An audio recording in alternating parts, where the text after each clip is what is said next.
ভাত রান্না নিয়ে তো কোনো টেনশন আপনাকে এখন থেকে আর করতে হবেই না। আচ্ছা। প্লাস যারা এটার মধ্যে আপনার তরিতরকারি, শাকসবজি, আলু, ডিম সিদ্ধ করতে চান, মাংস রান্না করতে চান, তাদের জন্য এটা হচ্ছে multi function rice cooker. Size হচ্ছে দুইটা। ওকে। এই দুইটা হচ্ছে 2.8 লিটার ক্যাপাসিটি। একটা হচ্ছে হোয়াইট কালার, একটা হচ্ছে গোলাপি কালার, ঠিক আছে? এবং এই দুইটা হচ্ছে 3 লিটার ক্যাপাসিটি। 3 লিটার একটা হচ্ছে ক্রিম কালার, একটা হচ্ছে সাদা কালার।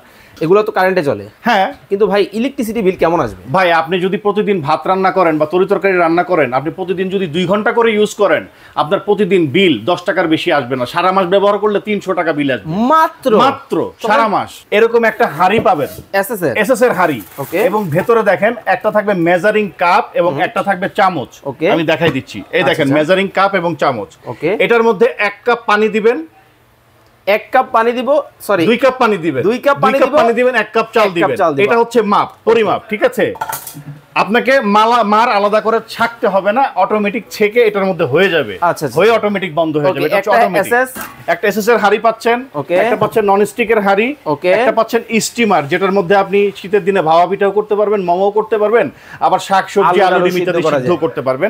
পাশাপাশি এখান থেকে থাকবে আরেকটা নন স্টিকের পট। এই তিনটা হচ্ছে হাঁড়ি, সঙ্গে একটা ঢাকনা থাকবে, স্টিমারটাও থাকবে সাথে।